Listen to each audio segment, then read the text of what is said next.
que yo te revelo a ti para que quede registro, pero esto es algo que ha de acontecer en los últimos días, en los postreros tiempos. ¿Y quién no sabe que ya estamos en esos postreros días? Cualquier musulmán le pregunta si ellos saben que estamos en los últimos tiempos. A cualquier judío, a cualquier cristiano con dos dedos de frente, incluso a aquellas personas que no se definen como nada, pero te dicen, por ejemplo, cuando te los encuentras en la calle, esto va a reventar por algún lado. Esto ya no aguanta más. Algo va a pasar. Bueno, gracias al Señor, nosotros los creyentes podemos estar en paz en medio de la tormenta porque sabemos lo que va a suceder. Y para eso tenemos la palabra de Dios. Oramos en esta tarde, queridos hermanos, pidiendo la bendición de nuestro Dios para este mensaje. Te damos muchas gracias, Señor, una vez más, por esta oportunidad que nos das de aprender, de conocer las cosas que tú has dejado en tu palabra para mantenernos firmes en la fe, para saber cómo actuar, cómo comportarnos en estos tiempos peligrosos y difíciles en los cuales nos ha tocado vivir. Señor, abre nuestro entendimiento para que podamos comprender tu palabra y podamos en esta tarde, Señor, ser fortalecidos en nuestra fe, en nuestra comunión contigo, y que esta palabra sea de bendición para todos los que la van a escuchar, tanto hoy como en cualquier otro momento. Nos ponemos en tus manos y pedimos tu bendición en el nombre de Jesús. Y amén, y amén. Yo lo primero que me gustaría pedirles a todos ustedes, no solamente los que están aquí reunidos, sino también los que están en sus hogares y los que después van a ver estas reuniones. No sé si se han dado cuenta, pero en las últimas semanas han habido centenares, cientos de miles de personas que debido a todo lo que está ocurriendo se han metido en, seguramente en muchas otras páginas, ¿no? Pero yo hablo de lo que nos atañe a nosotros, a ver qué es lo que está sucediendo, a ver qué es lo que está pasando. Tenemos ya mensajes en nuestro canal de YouTube que tiene casi 4.000 mensajes. Tenemos mensajes que ya pasan de los 2, 3, 4, 5, 6, 7, 8, 9 millones de visualizaciones. Es algo increíble ver cómo Dios está despertando las conciencias de muchísimas personas en muchas partes del mundo, porque están realmente preocupadas, diciendo, ¿qué es lo que va a pasar? Yo ya digo, lo primero que les quiero pedir a todos ustedes es que mantengamos la calma, por favor. Veo a muchos creyentes nerviosos, angustiados, con miedo, y lo primero que tenemos que tener en cuenta es que el Señor es nuestra paz, que todo está bajo el control de Dios y que aquí no va a caerse ni una hoja de un árbol sin permiso de nuestro Dios. Así que mantengamos la calma, la serenidad, la paz y no dejemos que nada ni nadie nos perturbe. El Señor Jesucristo dice, en el mundo tendréis aflicción. Más claro agua, pero confiad, yo he vencido al mundo. Mi paz os dejo, mi paz os doy, no como el mundo la da. La paz de Cristo es una paz que a menos que tú la tengas no te la puedo explicar con palabras. Y mira que sé explicar muchas cosas y el Señor me ha dado, pues yo creo que algo de sabiduría para explicar muchas cosas de su palabra. Pero explicarte lo que es la paz de Cristo, sinceramente me faltarían palabras para poder explicarte lo que es vivir en cualquier momento y circunstancia de la vida, bajo la enfermedad de un hijo, bajo la muerte de un ser querido, en momentos de guerra, en momentos de necesidad, de crisis matrimonial, problemas de toda índole, explicarte lo que es tener en esas circunstancias la paz de Cristo, prácticamente es imposible hacerlo con palabras, a menos que usted tenga esa paz morando en su corazón.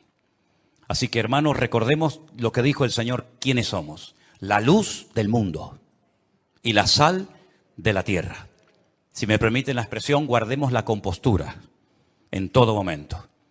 Porque ahora se nos van a presentar muchísimas oportunidades y ocasiones para dar testimonio y explicarle a la gente, si es que lo sabes, lo que está sucediendo y cómo va a terminar todo esto. Porque la Biblia no solamente te dice cómo va a empezar todo, cómo se va a desarrollar los acontecimientos, sino que además te dice cómo van a terminar los acontecimientos. Y lo que de entrada te puedo decir es que el mundo nunca más volverá a ser el mismo a partir del 7 de octubre. Nunca más Oriente Medio volverá a ser lo que fue. Europa nunca más volverá a ser lo que ha sido. El mundo espiritual ha cambiado radicalmente. Te lo voy a intentar explicar esta tarde. Porque todo lo que nosotros vemos que está sucediendo en este nivel, en esta dimensión de lo natural, es simplemente, como he dicho muchas veces, y lo repito, un reflejo del mundo espiritual. El mensaje de hoy yo lo he titulado ¿Palestina o Israel? Porque se está oyendo mucho hablar en los últimos días, semanas, acerca de Palestina, de Israel y de Palestina. Y yo tengo que hacer un pequeño alto en el camino antes de entrar en lo que va a ser en sí el mensaje y decirte que no hay que ser ni judío, ni musulmán, ni creyente, ni cristiano, ni nada para saber que nunca, jamás en la historia hubo un Estado llamado el Estado palestino. Nunca existió tal cosa, jamás. Te voy a decir de dónde viene y quién le puso ese nombre a ese territorio de Palestina. Antes de que los judíos llegaran a ese país y declararan el Estado judío de Israel, como se llama en 1948, estaban los ingleses en aquel lugar. Después de la Primera Guerra Mundial se repartieron el mundo las naciones vencedoras. Y a Inglaterra le tocó lo que ellos llamaban en aquel tiempo Palestina. Así es que no sacaron de allí al pueblo palestino. Porque nunca existió un país llamado o un pueblo llamado palestino. Jamás. Entonces sería antes de los ingleses. Pues tampoco. Porque antes de los ingleses estaban los otomanos. Y sabéis que en ese país han estado todos. Los omeyas, los árabes, los bizantinos, los hasmoneos, los griegos, los romanos. Prácticamente todo el mundo ha estado por allí. Los cruzados con aquellas cruzadas. Y decirles incluso que hasta el rey de España es el único rey del mundo que tiene el título de rey de Jerusalén, por si no lo sabían. Es decir, que por ese pequeño territorio, que es un cruce entre lo que se consideraba la Mesopotamia y Egipto o la salida al mar Mediterráneo, jamás ha habido un Estado palestino, nunca. No sé si en algún momento lo habrá, pero jamás en la historia ha existido tal cosa. ¿De dónde viene entonces el tema o el término Palestina? Realmente el título, el nombre de Palestina fue un castigo del Imperio Romano a los judíos. Me explico. En el año 132 después de la era de Cristo, después del nacimiento de Cristo, hubo un hombre llamado Bar Kokhba. Su nombre significa hijo de la estrella, Bar, hijo, Kokhba, estrella. Bar Kokhba era un judío que fue declarado el Mesías, el verdadero Mesías de Israel. Ustedes saben que el sueño dorado de Israel ha sido la restauración de la monarquía con un rey descendiente de la tribu de Judá. Y este tal Bar Kokhba, el hijo de la estrella, fue apoyado de una forma tremenda por un rabino muy famoso de la época llamado Rabí Akiva. Rabí Akiva, haciendo una pésima interpretación de un texto del Antiguo Testamento, donde dice que el hijo de la estrella, hablando del verdadero Mesías, reinaría, apoyó de una forma tremenda a Bar Kokhba y emprendió una rebelión en contra del Imperio Romano. Y durante un par de años logró crear, entre comillas, un pequeño, país independiente que era la región o la provincia del sur de Judea. Los romanos no le iban a permitir ni a Bar Kokhba ni a nadie que pisotearan a Roma, que humillaran a Roma. Y entonces se emprendió una matanza, una guerra terrible contra este líder religioso político y lo desmenuzaron. En aquellas guerras se cuenta que murieron más de 580.000 judíos. Una barbaridad. 580.000 judíos perdieron la vida, incluido el Bar Kokhba este. ¿Por qué se produjo esta rebelión? Bueno, hay varios factores, varios motivos. El primero es porque el Imperio Romano había prohibido practicar la Brit Milá, el pacto, la circuncisión. No se podían hacer circuncisiones en Israel y sabéis que eso es algo sagrado, incuestionable. No se negocia el circuncidar sí o no a un varón. Eso es algo que nadie cuestiona. Incluso los judíos ateos lo hacen con sus hijos. Todos lo hacen. Sean creyentes, practicantes o no. Y eso estaba prohibido. Estaba prohibido la celebración del Shabbat, el día de reposo para el pueblo de Israel en aquel tiempo. Estaba prohibido enseñar Torah, enseñar la ley de Moisés, celebrar las fiestas. Y para colmo, como ya Jerusalén había sido destruida, totalmente destruida en el año 70 por el hijo del emperador Vespasiano, Tito, la destruyó y cumplió la profecía que Cristo había dicho en Mateo capítulo 24. ¿Veis todo esto? No quedará piedra sobre piedra que no sea destruida. En el año 70 se cumplió literalmente esa palabra profética que Cristo le había dicho a sus discípulos y que la encontramos en Mateo 24, y la ciudad de Jerusalén fue destruida completamente, incluido lógicamente el templo. Los tesoros del templo, que eran incalculables, se llevaron a Roma y su padre, Vespasiano, construyó un templo, pero a la muerte, el famoso Coliseo romano, que todavía lo pueden visitar los que quieran. Y para hacer una conmemoración de esta victoria, entrando o muy cerca del Coliseo romano está el Arco del Triunfo de Tito, por donde les desfilaron las legiones romanas, humillando a los judíos que se los llevaban por miles y centenares a Roma para ser lanzados al circo romano, crucificados, etcétera, etcétera. No solamente ocurrió eso, sino que para más INRI, para más humillación, lo que hizo el emperador Adriano fue cambiarle el nombre a la ciudad de Jerusalén. Subió a lo alto de donde estaba el templo, que es el monte Moriah, donde actualmente está el Domo de la Roca, y al lado la mezquita famosa de Al-Aqsa. Y allí puso un templo a Júpiter, una de las divinidades más adoradas y queridas de Roma. Y le cambió el nombre de Jerusalén por Aelia Capitolina. Y ese fue el nombre que le pusieron. Esto fue una humillación tan grande que no pudieron soportar semejante humillación parte de la tribu de Judá que estaba todavía en aquel tiempo allí, que decidieron emprender una rebelión en contra de Roma. Y en el 132, este hombre, Bar Kokhba, se atrevió a plantarle cara al Imperio Romano. Y durante un par de años tuvo, éxito, pero finalmente fue despedazada y arrasada completamente ese país. El rabino que lo apoyó, el rabí Akiva, lo llevaron a Cesarea la Marítima. Digo la Marítima porque sabéis que en los tiempos de la Biblia había dos ciudades que se llamaban Cesarea, Cesarea de Filipo al norte y Cesarea la Marítima al lado del mar Mediterráneo.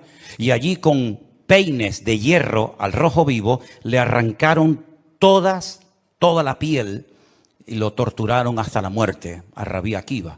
Y ya se acabó cualquier otra posibilidad de rebelarse, de levantarse contra el Imperio Romano. Queda un pequeño reducto de judíos, rebeldes, pero bueno, ese es tema para otro día. Y entonces, para humillar más a ese país, para que nunca nadie pudiera recordar que un día hubo una ciudad llamada Jerusalén, que ahora se iba a llamar, ya hacía años que se llamaba Aelia Capitolina, al país se le puso Filistea, tierra de filisteos. Y de ahí viene la palabra, el origen de la palabra Palestina. Fue un castigo de Roma a los judíos para que nunca más nadie pudiera echar de menos un país llamado Israel. Y esa es la historia del nombre Palestina. Y por allí, han pasado todas las civilizaciones, culturas, religiones, imperios, cruzados, etcétera, etcétera. Pero nunca, a pesar de que Roma le puso a ese país Palestina o tierra de filisteos, jamás hubo un estado propio, gobernado, libre, independiente, llamado el Estado de Palestina. Jamás lo ha habido, nunca. Y no hay ni que ser cristiano para entender esto. Cualquier persona lo sabe perfectamente. Por lo tanto, cuando hace unos días un señor dijo que Jesús era palestino, yo le pediría a los que son de ese país que se pongan en contacto con su embajador o con su presidente y le corrijan a este señor, porque Palestina no existía en la época del Señor Jesús. Hay que decirle a este señor que Jesús era de la tribu de Judá.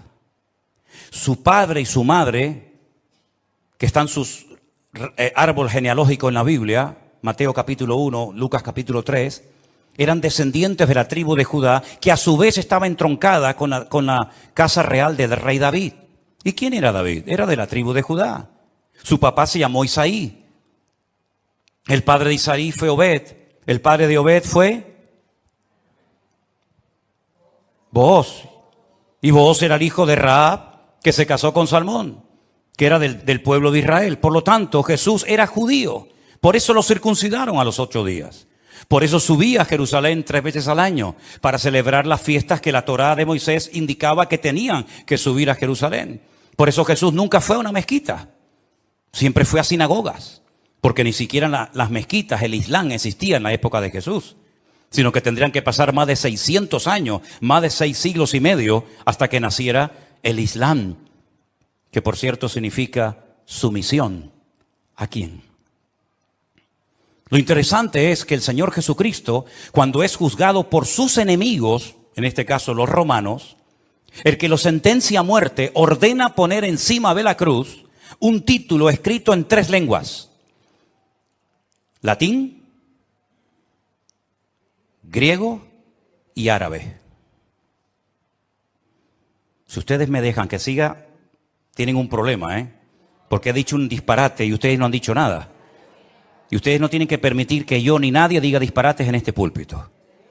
Eso es. Entonces corríjame cuando digo algo mal, no tengan miedo. El Poncio Pilato dijo de encima de su cruz tienen que poner un cartel en latín, el idioma de los romanos, en griego, la lengua internacional de la época, y en hebreo, que es el idioma que habla este pueblo, que diga Jesús Nazareno, rey de los judíos. No dijo rey de los palestinos, no dijo rey de los árabes, dijo rey de los judíos, que eran los que vivían allí. Porque dice Juan capítulo 1 que a los suyos vino y los suyos no le recibieron. Y los suyos eran judíos que estaban viviendo en aquel momento bajo la opresión, bajo el yugo del imperio más terrible que jamás ha existido y el más longevo, que fue el imperio de Roma. Así que de ahí viene todo esto del nombre Palestina y filisteos y todo esto, queridos hermanos. Pero nunca, repito, ha existido un Estado palestino. Cuando en 1948 las Naciones Unidas decidieron partir el país en 2, Israel dijo, estamos de acuerdo. Si los árabes que en ese momento habitaban en ese país, que la mayoría eran de origen jordano, el país que estaba al lado, porque no sé si saben que, por ejemplo, la explanada de las mezquitas arriba, en el monte Moriat, en el monte de Moriat, eso está bajo protectorado de Jordania. Y cuando tú ves a los ancianos caminando por las calles de la ciudad vieja de Jerusalén, la mayoría de ellos llevan un pañuelo de cuadraditos blancos y rojos, que es el pañuelo de Jordania, porque Palestina no representa a nadie, sino ellos eran de origen jordano, ¿verdad? Y es interesante notar que Israel en ese año decidió quedarse con los territorios que las Naciones Unidas decidieron darle. Y los árabes dijeron rotundamente no, que yo digo, si hubieran sido listos en ese momento, hubieran dicho, vale, nos quedamos con la mitad y ya con la mitad, ya que es mía, después podemos hacer otro tipo de presiones, pero por lo menos ya tengo la mitad. Y es que si dices que no, al final no vas a tener ni lo que tenías.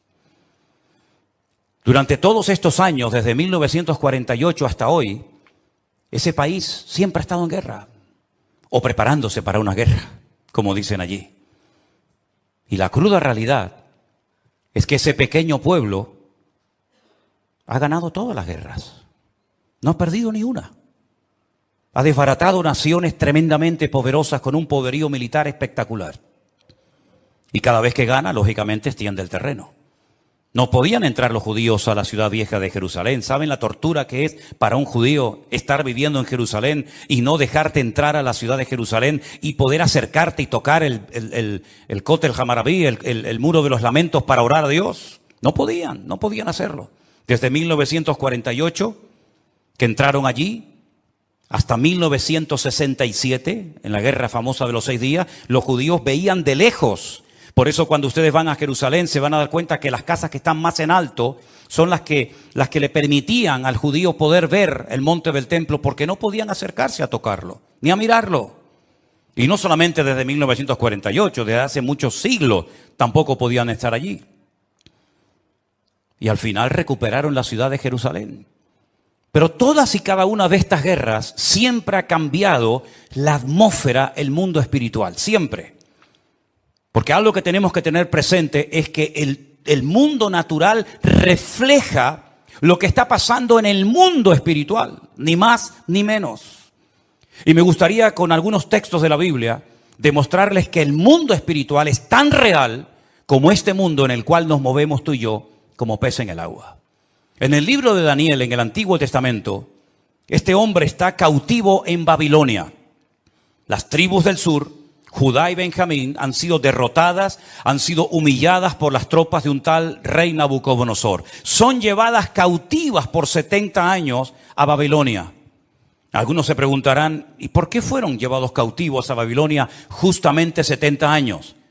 Bueno, primeramente por su desobediencia, por su rebeldía, por no haber querido arrepentirse. Muchas veces el Señor le mostró a Ezequiel en visión los pecados terribles que ellos hacían en la intimidad, que nadie los sabía, pero que Dios los conocía perfectamente. Y dice que se lo llevaba en visión y le decía, métete por el agujero de esa pared y mira lo que están haciendo ahí adentro, a ver si no son dignos de mi ira y de mi juicio, ¿verdad?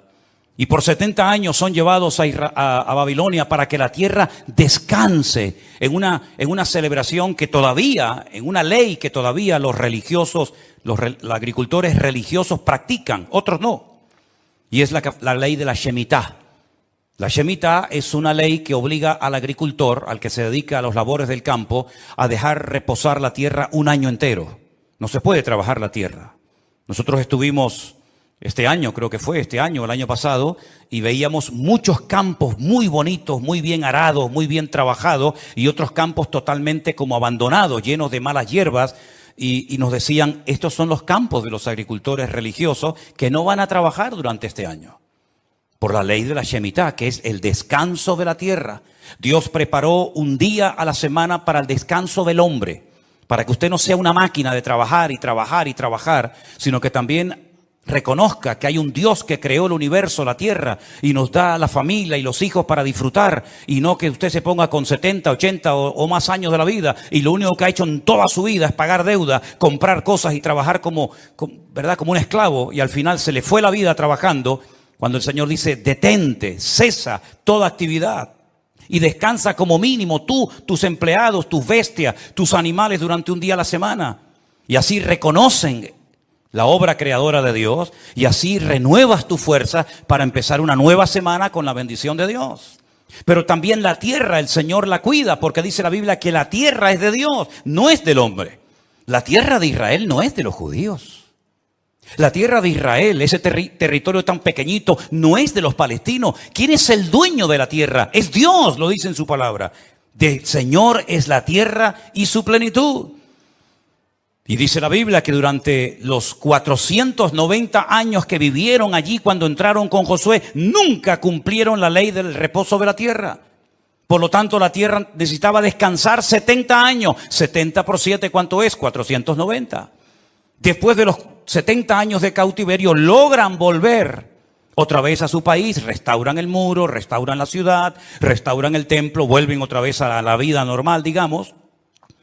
Pero sin embargo, antes de salir, hay un hombre llamado Daniel que escribió un libro extraordinario, donde él nos habla de cosas que habían ocurrido, que les habían llevado a esta situación terrible, y cosas que iban a ocurrir en el futuro. Pero una de las cosas que Daniel cuenta muy interesante es el conflicto, la guerra, la realidad del mundo espiritual. Por ejemplo, podríamos leer muchos pasajes, pero en Daniel capítulo 10, a partir del versículo 12, la palabra de Dios dice así. Entonces me dijo, Daniel, no temas, porque desde el primer día que dispusiste tu corazón a entender y a humillarte en la presencia de tu Dios, fueron oídas tus palabras y a causa de tus palabras yo he venido. Está hablando con un ángel que se le ha presentado a Daniel, ¿sí? Mas el príncipe del reino de Persia se me opuso durante 21 días. Pero he aquí Miguel, uno de los principales príncipes, vino para ayudarme y quedé allí con los reyes de Persia. Intentaremos explicar esto lo mejor posible. He venido para hacerte saber lo que ha de venir a tu pueblo en los postreros días. Porque la visión es para esos días. No es para el tiempo de Daniel, es para los postreros, los tiempos finales. Mientras me decía estas palabras, estaba yo con los ojos puestos en tierra, enmudecido. Pero he aquí uno con semejanza de hijo de hombre tocó mis labios. Entonces abrí mi boca y hablé y dije al que estaba delante de mí: Señor mío, con la visión me han sobrevenido dolores y no me queda fuerza. ¿Cómo pues podrá el siervo de mi Señor hablar con mi Señor? Porque al instante me faltó la fuerza y no me quedó aliento. Y aquel que tenía semejanza de hombre me tocó otra vez y me fortaleció y me dijo: muy amado, no temas, la paz sea contigo, esfuérzate y aliéntate. Y mientras él me hablaba, recobré las fuerzas y dije: hable mi Señor, porque me has fortalecido. Y me dijo: ¿sabes por qué he venido a ti? Pues ahora tengo que volver para pelear contra el príncipe de Persia. Y al terminar con él, con el príncipe de Grecia, que vendrá. Pero yo te declararé lo que está escrito en el libro de la verdad, y ninguno me ayuda contra ellos sino Miguel, vuestro príncipe. Aquí está hablando de príncipe, el príncipe de Grecia, el príncipe de Persia. Habla de un arcángel tremendamente poderoso que aparece en pocas ocasiones en la Biblia, llamado Miguel, que dice que es el príncipe que protege al pueblo de Israel de ser aniquilado y destruido. Porque una cosa que les quiero decir y que os quede clara, y me da igual si estáis de acuerdo o no, me da igual, créame, pero te lo tengo que decir. Recientemente se le preguntaron a altas autoridades de Hamás y le dijeron: si pudierais elegir entre tener todo el Estado de Israel, todo el territorio, de norte a sur y de este a oeste para ustedes, o la destrucción, la aniquilación total y absoluta del pueblo de Israel, ¿qué elegiríais? ¿Sabe la respuesta, no? Preferimos que no exista ni un solo judío sobre la faz de la tierra antes de quedarnos con todo su territorio. Porque no es que quieren quedarse con todo el territorio, es que quieren arrojar al mar o al desierto para que muera toda la población de Israel, que en este momento está alrededor de unos 15 millones de personas más o menos repartidas en varias naciones de la tierra. ¿Quién puede negociar con alguien que te quiere matar? ¿Quién puede negociar con alguien que viola a tus hijos y los quema delante de tu presencia? ¿Quién puede negociar con alguien que le abre el vientre a una mujer embarazada y le saca a su hijo que aún está con vida? ¿Quién puede negociar con alguien que te odia y que el sueño de su vida es destruirte a ti y a toda tu descendencia? ¿Quién puede negociar con semejantes salvajes? Fijaros que ya no digo animales, como decía hasta el otro día, porque no quiero ofender a los animales. Pero aquí encontramos una realidad espiritual. Daniel estaba orando, estaba ayunando por 21 días, 3 semanas seguidas, y la respuesta a su oración no venía la respuesta a su oración. Y finalmente se le presenta un ángel y le dice: desde el primer día que te pusiste a orar, tu oración llegó a la presencia de Dios. Y entonces, ¿por qué no vino la respuesta? Porque el príncipe de Persia se me oponía. Había interferencias, por decirlo de alguna manera, en el mundo espiritual. ¿Quién es el príncipe de Persia? Un poder espiritual, un príncipe de las tinieblas que no quería que Daniel recibiera la revelación y la información de lo que le iba a pasar a su pueblo a corto y a largo plazo. Y con esto coincide lo que se ha leído esta tarde desde este mismo púlpito, la famosa armadura del cristiano en Efesios capítulo 6. Donde el apóstol Pablo dice: nuestra lucha ahora como creyente no es contra sangre y contra carne, no. Esa ya no es nuestra batalla, esa ya no es nuestra lucha. Nuestra lucha, que existe y es real, es contra principados y contra potestades, contra los gobernadores de las tinieblas, contra huestes espirituales de maldad en las regiones celestes. Y por eso Pablo describe la armadura del soldado romano, pero dándole como una aplicación para que el cristiano pueda vivir en todo momento bien armado, bien preparado, bien listo para poder enfrentar ese conflicto espiritual que todo creyente sabe perfectamente que está librando. Fijaros que las últimas palabras del apóstol Pablo cuando escribe a Timoteo le dice: he peleado la buena batalla. No ha sido fácil llegar hasta la meta, ¿eh? Me han torturado, me han apedreado, me han puesto en la cárcel, etcétera, etcétera. Y he peleado la buena batalla y he acabado la carrera. A Timoteo, cuando está pasando un momento de desánimo, de caído en su espíritu, por las presiones y las luchas que está llevando a cabo en la iglesia, que está pastoreando en Éfeso, le dice, pelea la buena batalla, echa mano de la vida eterna, sufre penalidades como buen soldado de Jesucristo. Yo sé que por ahí se ha predicado un evangelio aguado, un evangelio donde ven a Cristo y todos los problemas se te van a solucionar. No es verdad. Dios te va a dar gracia, paz y fortaleza en medio de los problemas. Pero muchos problemas no van a desaparecer por el hecho de que ahora usted se ha convertido a Cristo. Si le han predicado otra cosa, no es mi problema, pero sí es mi responsabilidad decirle que la vida no es fácil, ni para el ateo ni para el creyente. Y dice la Biblia que cuando sale el sol calienta buenos y calienta malos. Y cuando hay guerras mueren buenos y mueren malos. Y cuando hay un naufragio mueren cristianos y mueren ateos. Y cuando hay un atentado, cuando hay un terremoto o cuando hay un tsunami mueren cristianos, mueren blancos, mueren ricos, mueren todos. Porque es parte de la vida. Pero en medio de las tormentas y sufrimientos de la vida, nosotros sabemos que el Señor está a nuestro lado. Y eso es lo que nos da la fuerza para decir, Dios está conmigo porque yo sé en quién he creído. Miren a Job, y no me quiero ir del tema, pero miren a Job, un hombre que perdió a sus hijos, un hombre que perdió su salud, un hombre que perdió su patrimonio, toda la vida trabajando para tener 4 cosas y en un día las perdió todas, como le puede pasar a cualquiera, ¿o no? Sin embargo, cuando su mujer le dice, maldice a Dios, ¿qué tipo de Dios tienes tú?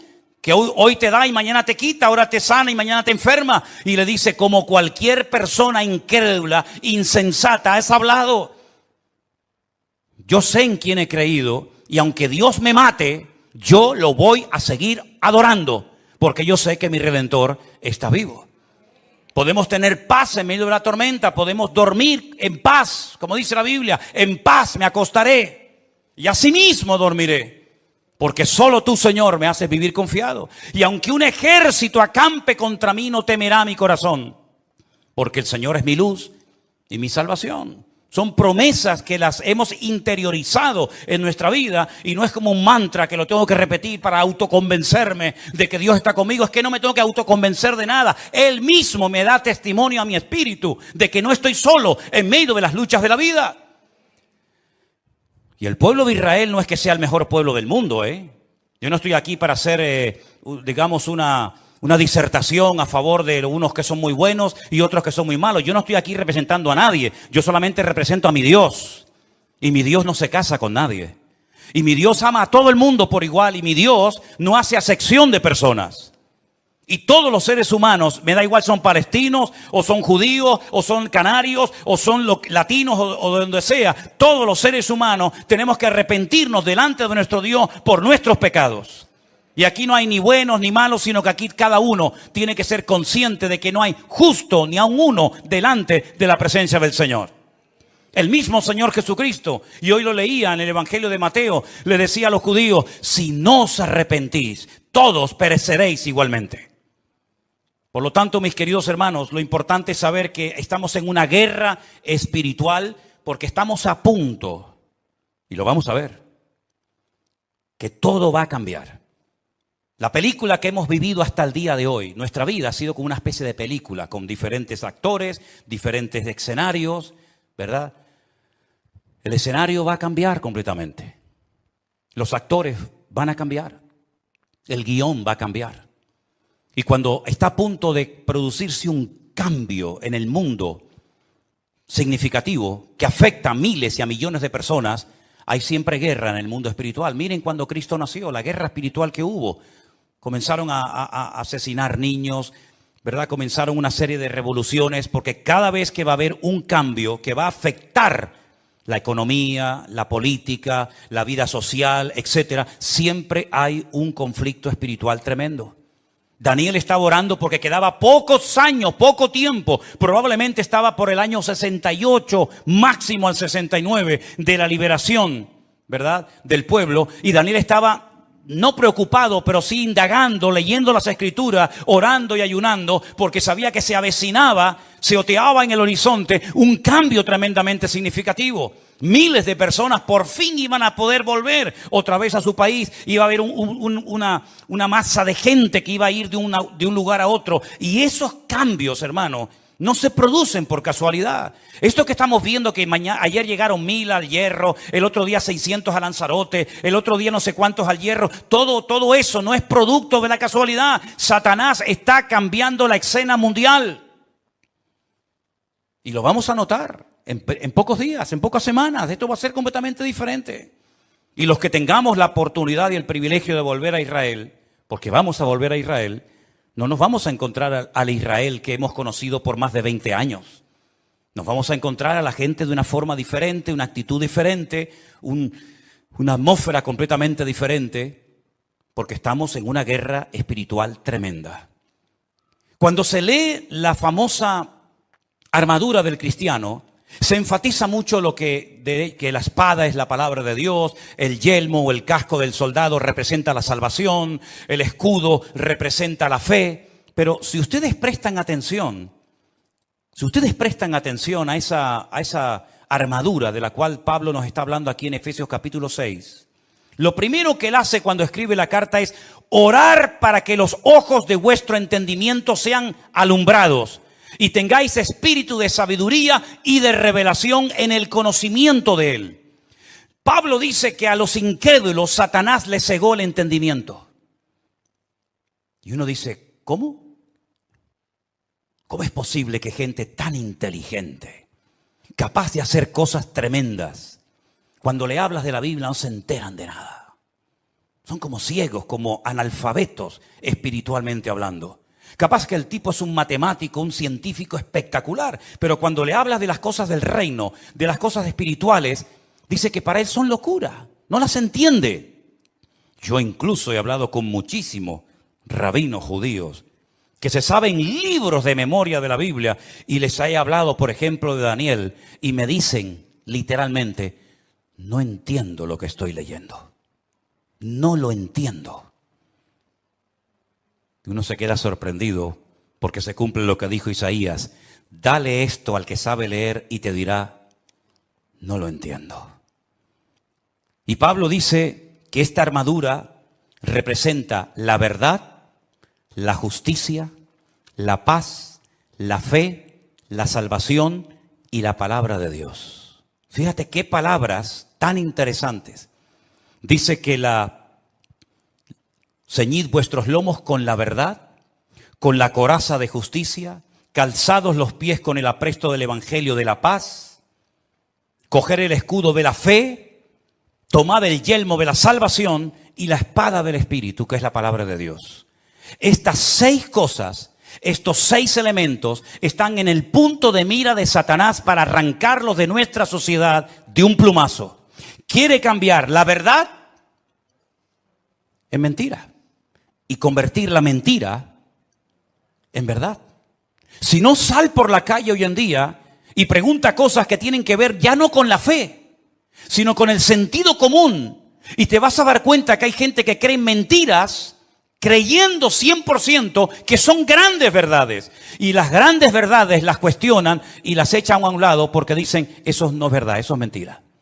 Esa es una de las estrategias del diablo, bombardear, dinamitar las escuelas, las universidades, incluso también, como no, las iglesias, la familia, los gobiernos, la política, el arte, la pintura, la literatura, todo, para que al final la sociedad siga creyendo más en las mentiras que en las verdades. ¿Quién enseñó que para ir al cielo hay que explotarse? Es una gran mentira. Pero 1.000 millones creen que es una gran verdad. Aquí vino hace poco una persona que me decía, ¿cómo es posible que ustedes crean que la tierra es redonda si la tierra es plana? Y decía, pero ¿me está hablando en serio este hombre? Quiere quitar la verdad y convertirla en mentira. La justicia la quiere convertir en injusticia. De hecho, muchas veces hay más sentido común, más sentido de la justicia en la calle, en la sociedad, hablando en una cafetería o en un bar, que cuando ves un acto supuestamente de justicia, que es una tremenda injusticia. Cuando a una persona se le meten en su hogar y no los puedes echar porque no tienen dónde vivir. Y no les puedes cortar la luz y el agua porque es un delito si le corto a un ocupa en mi casa la luz y el agua. Que han convertido la justicia en injusticia. Ya no tiene derechos el propietario, ahora tiene derechos el que usurpa la propiedad ajena. ¿Eso es una justicia? ¿Eso es justicia? Quiere cambiar la paz en guerra, cosa que sabe hacer perfectamente. La fe en incredulidad, la salvación en muerte y en desesperación eterna, y la palabra de Dios por cualquier cuento que cuenten por ahí, dándole más credibilidad a las mentiras que al libro eterno llamado Biblia o palabra de Dios. ¿Qué te parece? Estamos viviendo en tiempos peligrosos porque dice Daniel capítulo 7, verso 2, que los vientos han comenzado a soplar en el gran mar.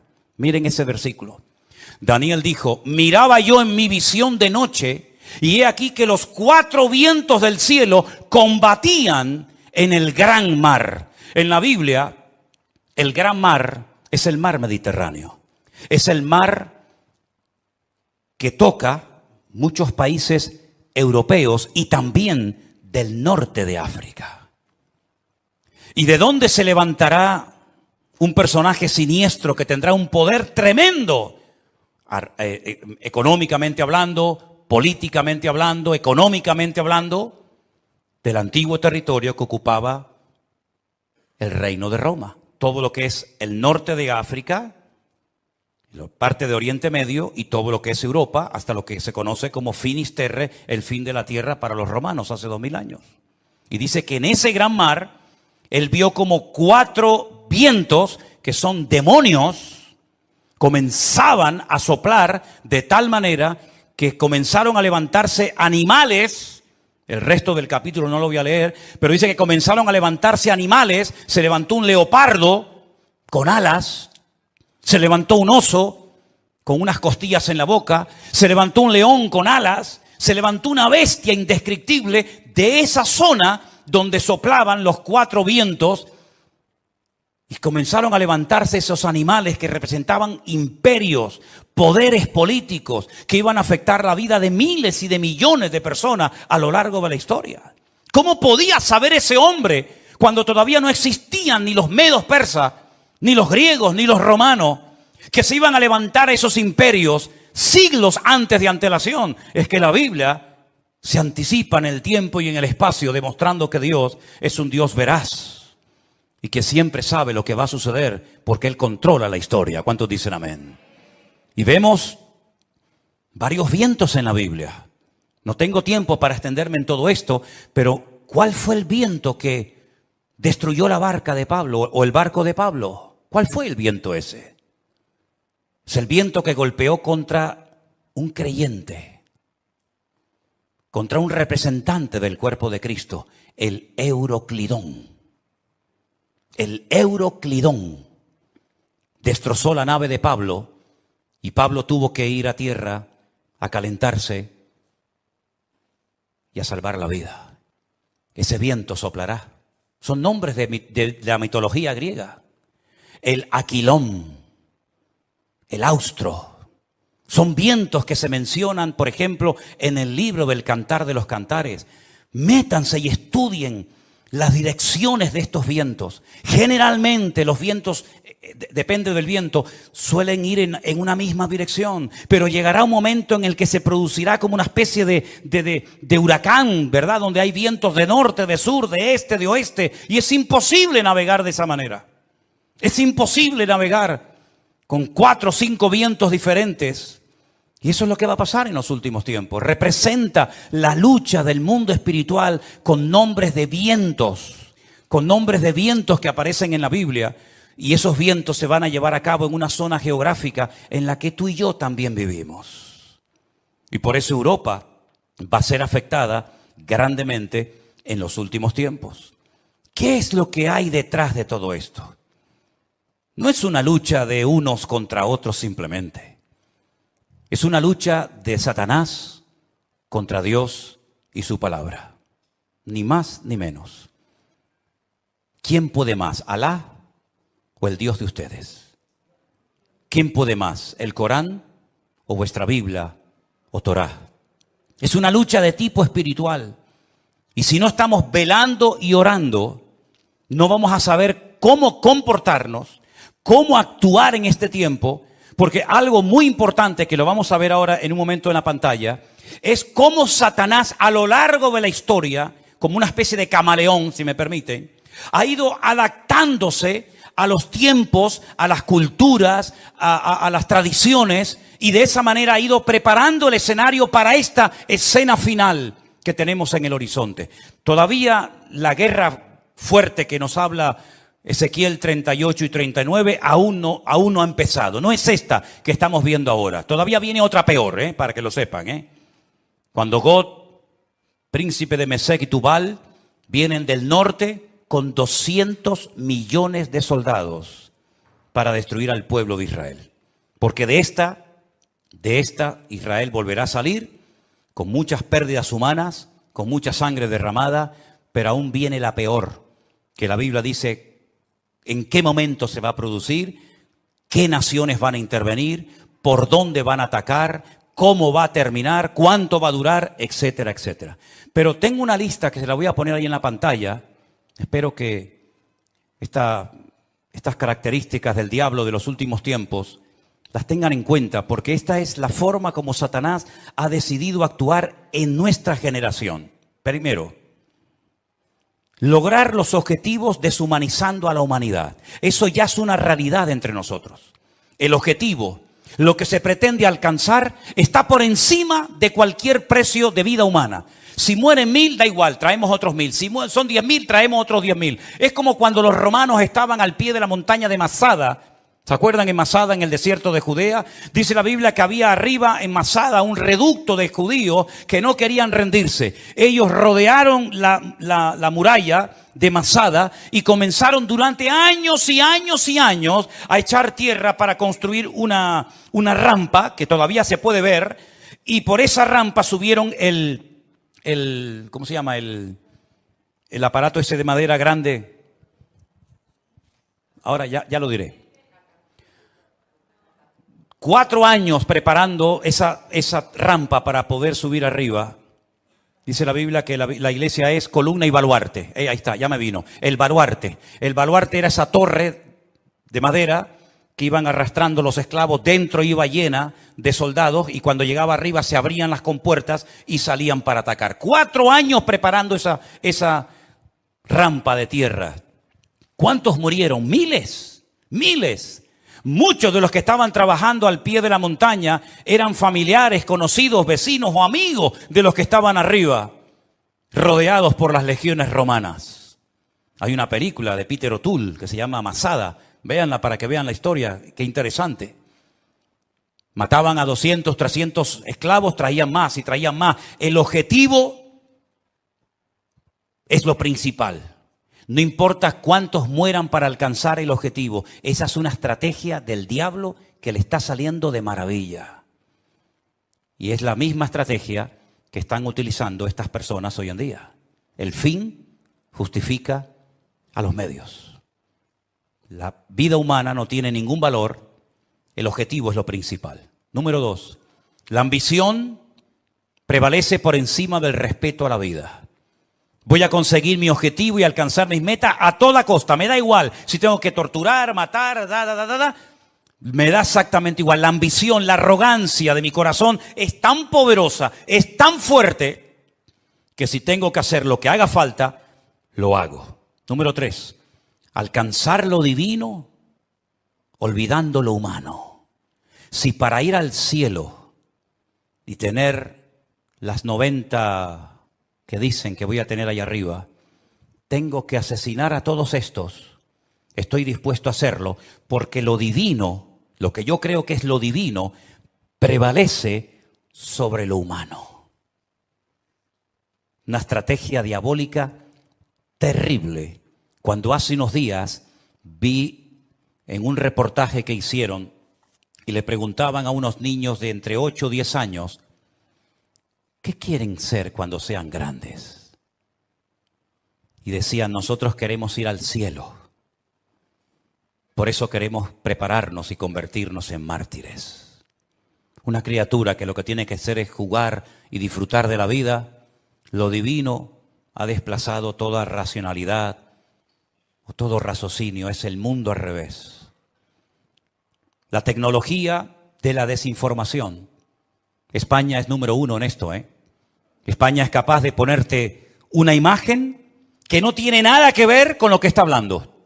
De hecho, ha habido a veces en varias cadenas de televisión en España que están hablando de un conflicto X, de una situación cualquiera que sea, y ponen unas imágenes de hace años que no tiene absolutamente nada que ver con lo que ellos están contando en ese momento. Como tienen el poder de quitar, de poner, de añadir, de etcétera, y cuando venga la inteligencia esta que llaman, ¿cómo es? Cuando venga la inteligencia virtual, o artificial, perdón, ni te imaginas las barbaridades que vamos a ver, donde personas están comenzando a decir cosas que ellos jamás han dicho, pero que por una manipulación de la tecnología te hacen creer lo que no han dicho o lo que han dicho. En fin, una locura. Los medios de comunicación son una fábrica que crea deliberadamente ignorancia. Cuanto más ignorante sea la gente, mejor. La ignorancia para ellos es poder. Cuanto más ignorante sea una persona sobre la realidad, sobre la Biblia o sobre lo que sea, mejor. Creación deliberada de ignorancia. Sembrar confusión, toda la que se pueda y más, engañando deliberadamente a la gente. Poner en duda la credibilidad de la fuente. Por ejemplo, mi fuente de información es la Biblia. Ah, no, pero eso no sirve, eso está caducado. ¿Cómo? No, la Biblia está llena de contradicciones. Y se quedan tan panchos. Y se quedan tan tranquilos. ¿Cómo que está llena de contradicciones? ¿Dónde están las contradicciones? No, eso está lleno de eso no, esta no es la Biblia verdadera. ¿Cómo que no es la Biblia? No, la Biblia verdadera la tienen los curas en el Vaticano, me dijo una vez uno.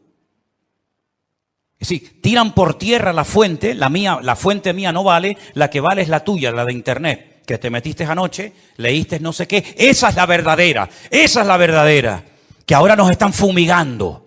Esas nubes que aparecen en el cielo son aviones que nos están fumigando para que no llueva.